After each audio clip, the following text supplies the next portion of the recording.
Good evening, everybody. Welcome to our second virtual solo instrument composition workshop from the Boulanger Initiative. My name is Megan DiGiorgio. I'm the Director of Education Advancement for Boulanger Initiative.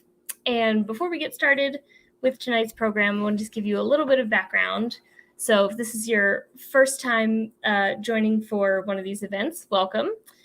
We've had one other like this so far. And all things told, we're going to have 6 of them total. Each of them will focus on a different solo instrument. And these programs are for young women or gender marginalized composers, ages 13 to 18. And they can submit little compositions about a minute in length for any of these solo instruments. And I've been trying to stress to everybody who I mention this to is that anything is acceptable. These can be sketches, they can be works in progress, excerpts of longer pieces. It can, anything. We're here to workshop whatever. So the reason that's relevant is because we're still accepting submissions for all of the rest of the instruments that we have so far. A week from today, we have a viola workshop. And then a week after that, we have violin. So both of those, we're accepting submissions until this Friday. So if you are a student composer or student composers or you're an educator, whoever you are out there watching, please encourage anyone you know who might benefit from this. It's completely free to apply and to participate in. And I also just want to point your attention towards another aspect of this, which is that our last 2 workshops for cello and saxophone, they're a little bit farther in the future. Students don't even actually have to have already written for those instruments. They can just apply to write a brand new piece that will get workshopped. So all of that information is available on our website, so you can go and check that out. But for tonight, I want to introduce our lovely guests. We have Natalie Groom, who's going to be performing some clarinet for us, and Alexandra Gardner, our composer mentor, who's going to be providing some feedback. It'll be a little bit shorter of a session than last week if you saw our piano workshop a week ago, but that's okay. We're all friends here. So I will let them get started. Hey everyone. Well, it seems that we have a piece by one student composer, and I think Natalie is going to play that for us. Yeah, we'll start with a piece called Sunset, written in the key of D. You'll have it here on your screen. And I'm going to give myself a tempo based on what the composer has marked. All right, let's hear it.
All right, Sunset.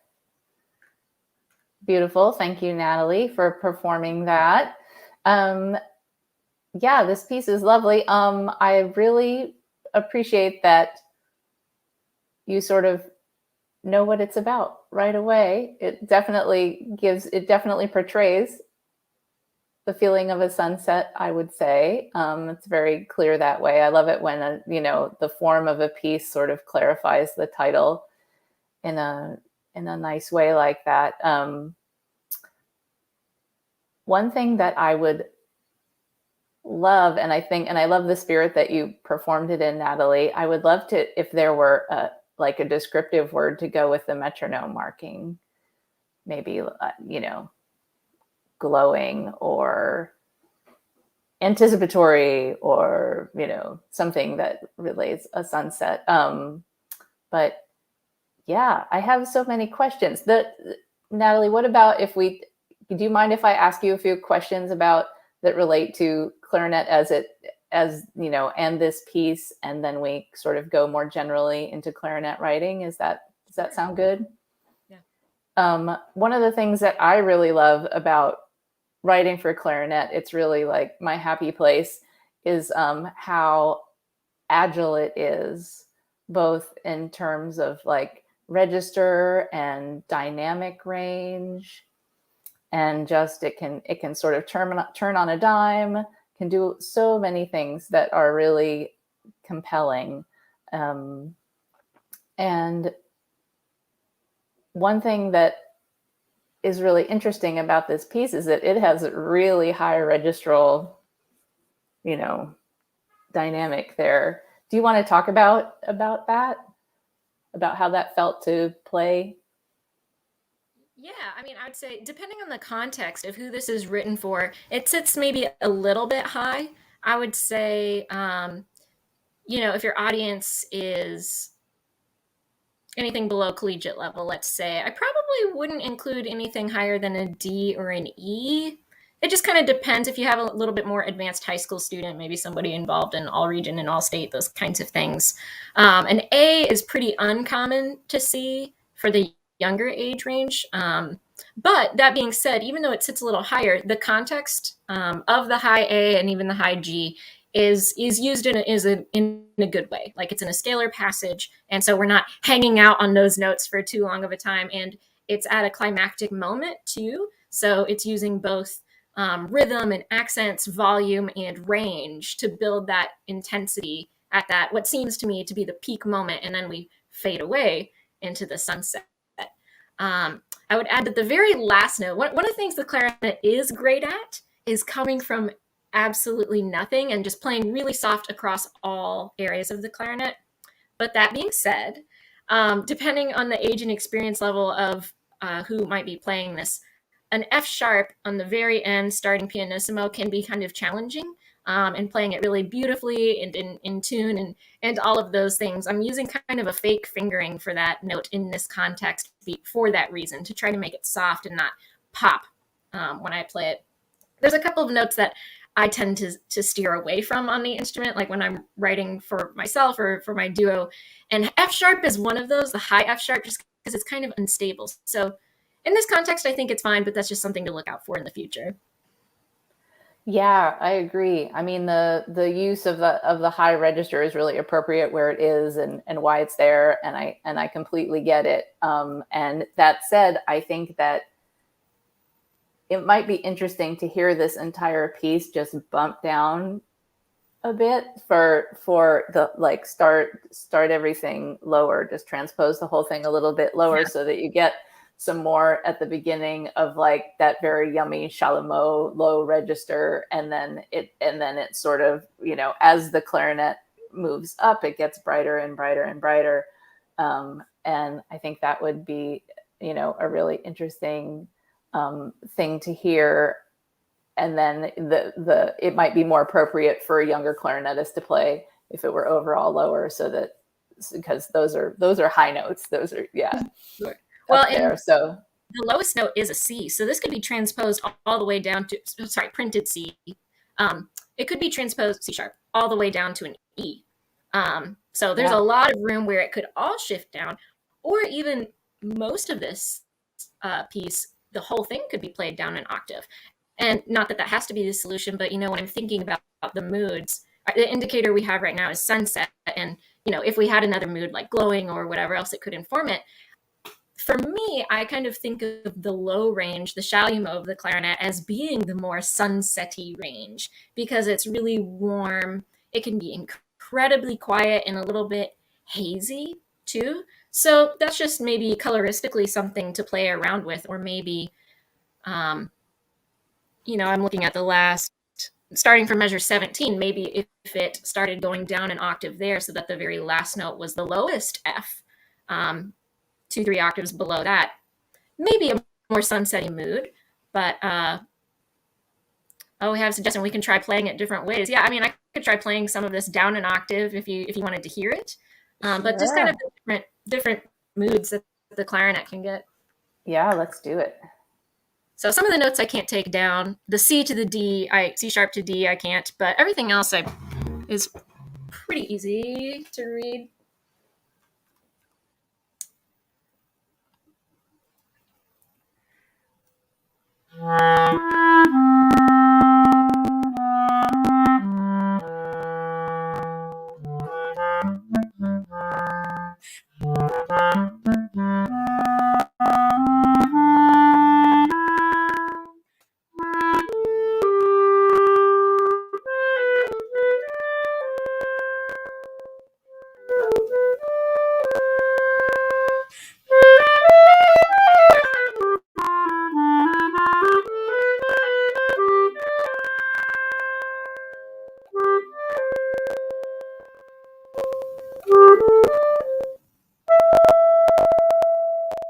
Or maybe the last note.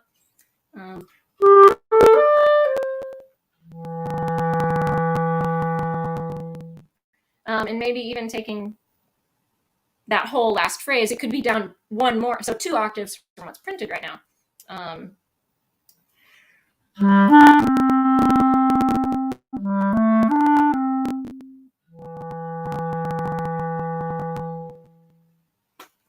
So there's a lot of range to experiment with on the clarinet. It's a really unique instrument that way.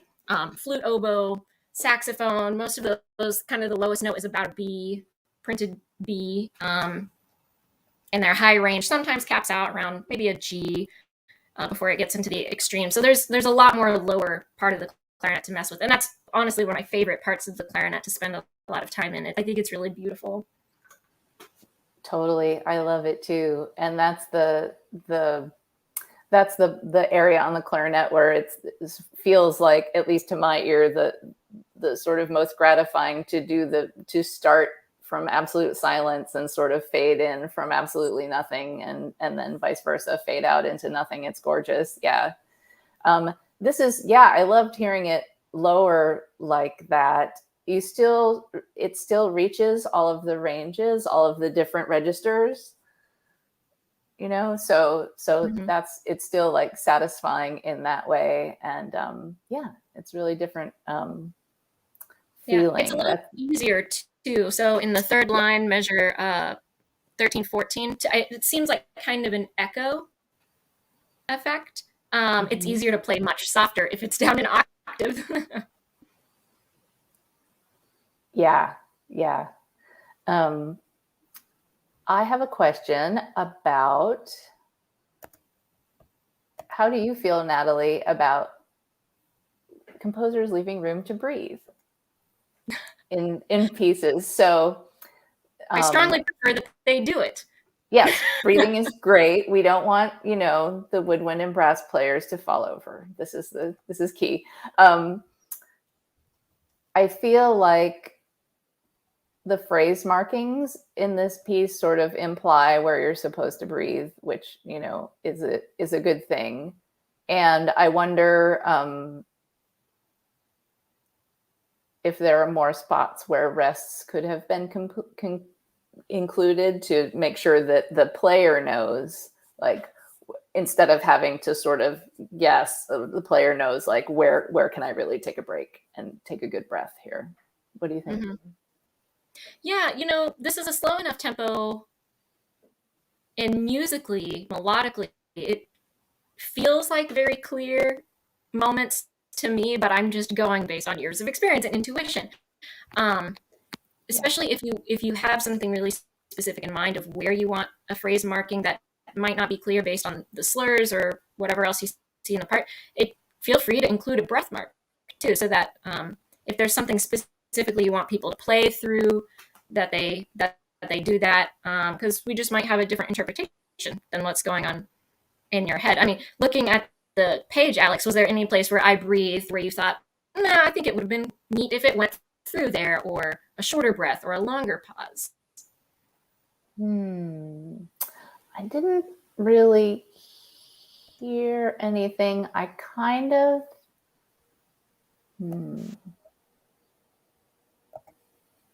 wonder about measure sort of playing through like 19 through 22, like all the way to that rest, you know, what that would be like. I don't know. Since that's an area where there could be, you know, some more legato. The phrasing is really clearly marked throughout. Yeah, I felt good about your breaths. Right. And I think I ended up breathing in 13 because it felt like it offset the echo, and then played through until 20, I believe. But by then I really needed a breath. So yeah, I could try breathing the pickup to before 16 and then playing through all the way to the high F sharp at the end.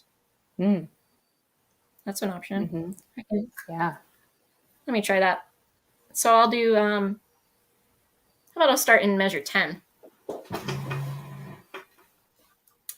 So this is, let me mark it in so I don't forget to do it this way, since I've practiced it the other way.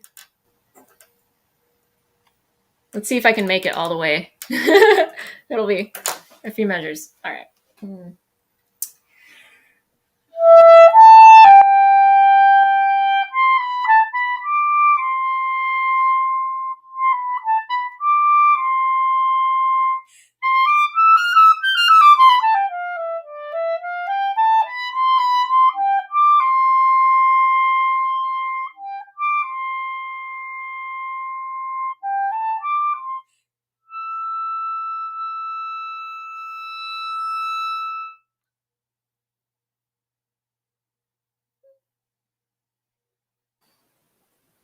Either way. I can say it both ways. Yeah. I wonder if I feel like in the first 3 systems, there's a lot of options for more extreme dynamics. I feel like, you know, since the last note as it goes from very, very soft to louder, you know, and that is like, you definitely notice that in contrast to the rest of the work. So yeah, I wonder if there's things to do with that. I feel like there's things to do with dynamics in the first half of the piece, but I think it could be more dramatic in a lower register too. So I don't know. And a last note, I would like to see an indicator of what the peak volume should be, because a high F sharp can get pretty wild, pretty loud really fast. And so, you know, should it stay in the mood of a sunset? So I think maybe I was thinking a crescendo to mezzo forte. But if it's triple F, then that's something that's helpful to write in there. Just also because it's in 3/4, I'm kind of intuiting a little bit of wait on 1, 2, 3, 1, 2, 3. So if that's not the interpretation somebody would want, then that's also worth writing in. Absolutely. And likewise with the hairpin in the second system at measure 7 and 8, it would be nice to know where that's going. It goes back to mezzo piano in 13, which is clear, but I wonder what the difference should be. And I took a performer liberty there. I was thinking to mezzo forte plus, because I wanted the echo to be a little bit more dramatic. So I might have gone beyond the bounds of what our composer had in mind. But, you know, one of my teachers used to say a musical solution to a technical problem. So building in a little bit of growth, and it feels like it's going there, so that I have more room to come away, especially when it's really high. I want to build in as much contrast as possible. That's great.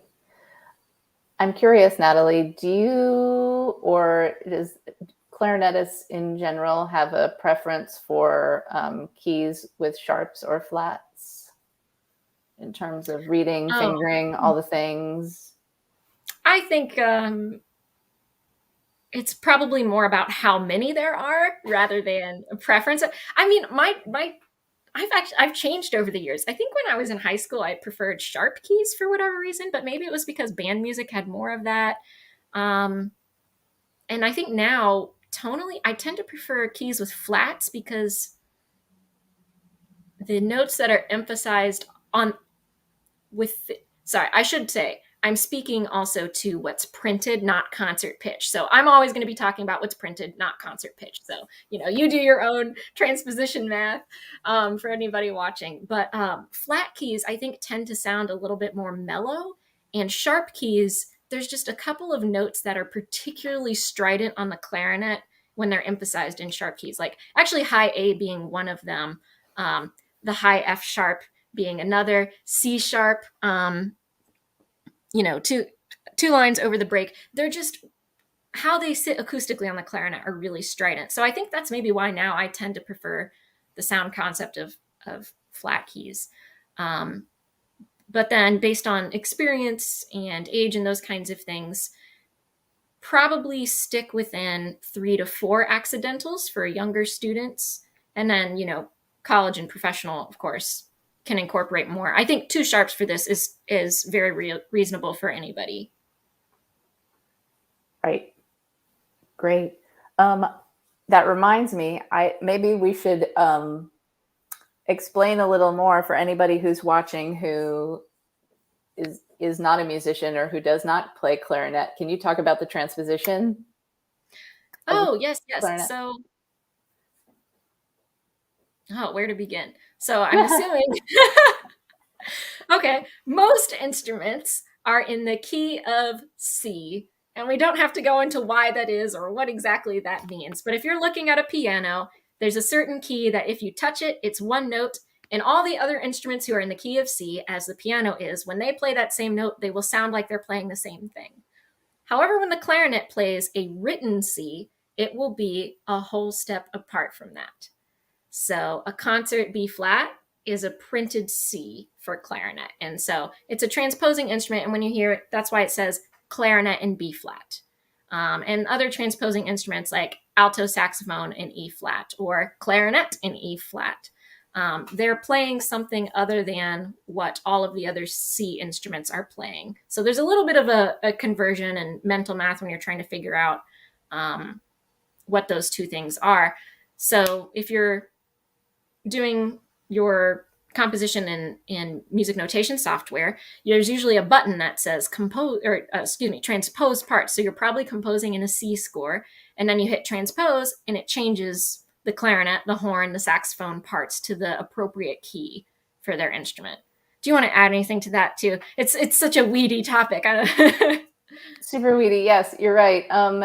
No, I think you've covered it.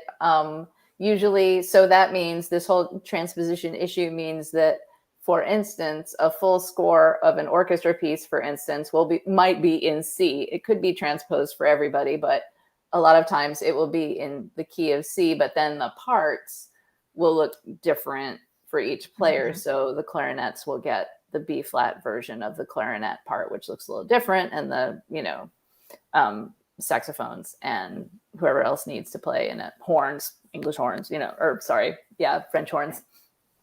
Mm-hmm. We'll have and different. The composer was kind enough to provide us with both the C part and the B flat part. So it's nice to also see that comparison. And if you're writing a commissioned piece or anything like that, and you're working with living composers, I like to always ask for both.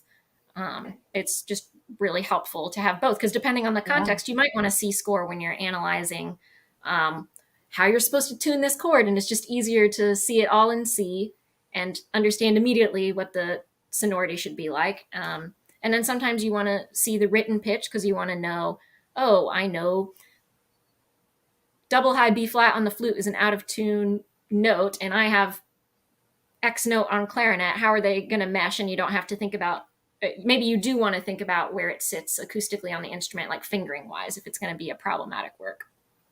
Right. Right. Natalie, you have a very excellent thing, which is a sort of a document that you have made to help composers write more effectively for clarinet. And I think there are some things that are very particular to you, the way you like to do things. So I wonder if we can look at those. Oh, here they come. Oh, sweet. Sure. Yeah, I mean, the context for this is that I'm in a group that commissions a lot of music, and I've had composers ask me, well, they're writing for us specifically, like me specifically as an individual, and us, I mean, clarinet and soprano. And they'll ask me, okay, well, what are some notes that you like? What are some things that you don't like? What are your pet peeves when you get a new piece of music? Is there anything I should avoid? And a lot of times they want to know things like, well, what extended techniques can you do? Do you have a bass clarinet? And, so all this information I ended up putting in a document for a specific composer, and then more broadly when our group Whistling Hens did a call for scores. So it's a document that's in the context of if you've never played the clarinet and you know nothing about the clarinet, here are just some basic things to think about.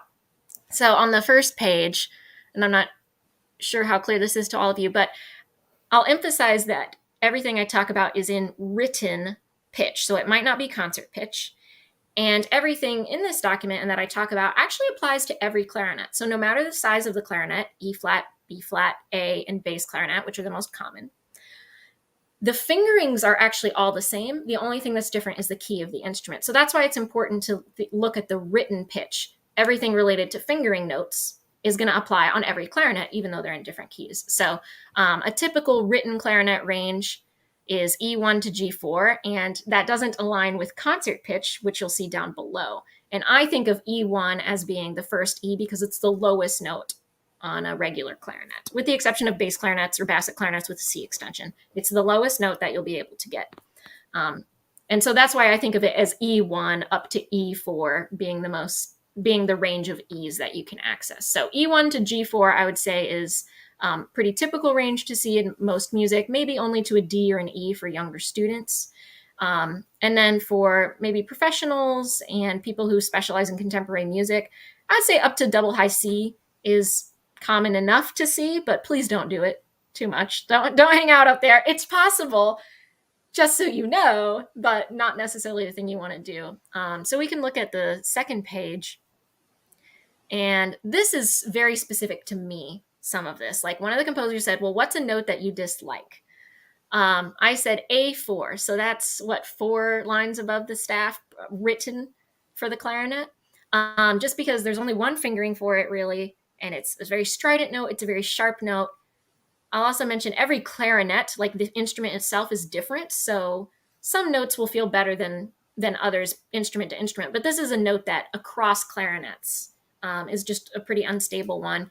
And similarly, notes to avoid. Those are kind of in the same vein. And it has to do with, just the acoustics of the clarinet, how many fingerings are available to them, for options if you're trying to play it really soft and high and beautiful, those kinds of things. B flat versus A clarinet, people ask about, well, which one am I supposed to write for? B flat clarinet is the one everybody's going to own.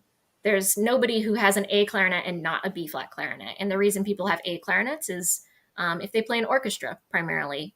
A lot of older music, historic music, used to be played on clarinets of different sizes, A clarinet being one of them. I don't know. Well, I'll pause there. Do you have any thoughts on that, Alex, so far of range and certain notes or what you've experienced in your writing? Yeah, I think this is a really great document. I wanted to just say to any, composers out there, these are great questions to ask people that you're writing for any instrument. What notes do you like? What should I avoid? Things like that. I think that there can be a really great balance made between, our own creative wishes and those of our collaborators, our performers. So I really love that you have something like this that is so personal. It's great. Yeah, and there's some other notes here too. I think the most important thing, if you don't play the clarinet, to know is that there's 2 breaks in the instrument where you start the fingering pattern over. Like you can pull all of your fingers up, but eventually you have to start over somewhere, and just understanding where those breaks are. I have a document too that details where those are. And it's just important because you don't want to write a lot of stuff that hovers over those breaks for too long, because it's just all fingers down, no fingers down, all fingers down, no fingers down. It can be really cumbersome. Or when it starts to get high in the altissimo range, which is the highest range of the clarinet, you get all these weird cross fingerings, and the clarinet in the extreme range starts to actually function more like a brass instrument. There's only maybe one fingering for it, and it's all about voicing different partials to achieve that pitch. So if you have 3 notes in a row that share the same partial, it can be really difficult to speak. It's more like overblowing on the flute in octaves. And what's on my last page? I can't even remember. Incorporate places to breathe. Please do that. You asked about that earlier. Incorporate places for page turns. I'm old school. I am not somebody playing off an iPad, and I know a lot of people are. But even if you're not a wind instrument or a singer, I would sing through the part and see, okay, when would I need to breathe? If I see it for like pianists and string players who write for winds, they forget, oh yeah, those people have to breathe, and they don't have a stand partner to turn their page for them. And another good thing to talk to people about if you're writing for a specific individual is what extended techniques they're comfortable with. There are a lot out there for the clarinet. My particular guide says the things that I'm comfortable with. And I'll throw out there, if you're ever interested in writing, sort of out there music for the clarinet, I would refer to Eric Mandat's work. He's a phenomenal clarinetist and composer of the clarinet, specializing in all these extended techniques. And he is very thorough in describing like how to do it and what fingerings to use. That's a really important thing. If it's something you demand of a performer, you need to know it's possible. And if it's something unusual or not standard, like on a standard fingering chart, you need to include those instructions in the fingerings for it. So yeah. Oh, the last thing I'll say, one of my pet peeves, and it's related to being a transposing instrument, is just broadly speaking, seeing sharps and flats mixed in the same measure or even the same piece, unless it serves a really clear music theory function. What often happens is people will write their music in music notation software in a C score, and then they hit the transpose button, and then they don't go proof the transposed part. So first of all, spacing and all these things get messed up, but the notes themselves will look weird. Sometimes it will just change everything to, you'll see a bunch of E sharps and B sharps and things that, like if you're in the key of C, you wouldn't need to show that. You would just print it as an F. Or any of those things. So just watch out for those kinds of things that might happen in the electronic music or digital music age, where it might make it sort of cumbersome for the players to read the parts really clearly on the first reading. Yeah, that's a really good point. Yeah, you have to, yes, tell the music notation software how you want it to be. Otherwise, ooh, it's gonna be ugly. Yeah. Yes, this is a really good point. Let's see. I was looking at these. A lot of composers like to write, multiphonics and things especially for bass clarinet. But they're possible for clarinet and stuff. And I feel like a lot of those are very personal to the player. So check with Definitely. the person if you want to write, Yeah, really I don't out think there stuff. I don't know if I Fingering included charts are great as like a roadmap, a basic roadmap, and then you need your person to try them out because different notes get emphasized or not, and depending on what you want, you can work with your person to figure that out. But yes, going strictly from a book is complicated, can be hard. Yeah, for sure. Thank you. Does this align with what some of the things that you've written, or have I said something that you're like, oh no, I've done that, or oh, everybody have said this is totally cool? No, this makes a lot of sense. I really like that you've been clear about what your happy places are, and that it all makes a lot of sense. This is my it all looks right to me. The very first piece proper piece I ever wrote was for a grad school buddy who was a clarinetist, and she played it so beautifully that, we've been pals ever since. And now I end up in all of my music, I end up working the clarinets harder than anyone. So I'm like, it's good to have this document. Set precedent, performers. Oh, I love it. Well, and I appreciate your input too. This it's fun to hear both sides of it. I appreciate it. Yeah, thank you. Yes, this is great. Yeah, well, thank you both for such a great discussion. I know we only had one student piece today, but I think it led to a lot of really good points. As I was sitting back there listening, and for those of you watching who might not know, I'm a composer as well. And I was thinking back to the first piece I wrote in college. My composition teacher told me, like, oh yeah, I'm a string player. So they said, write for clarinet and flute. And I gave them nowhere to breathe. That was the number one issue with the piece. So yes, that's very important, turns out, for wind players. But yeah, thank you both so much. I just wanted to pop back on here with a couple reminders for our audience. All of these solo instrument workshops take place as a part of the Elizabeth Henriksen Mentorship Program, which broadly is a professional development mentorship program for early stage composers. We have 3 fabulous mentors, each of whom is paired with a mentee that they work with for 6 months on whatever those mentees need. And we have a few public events from that program. The next one is going to be a masterclass with all 3 of the mentees on October 20th.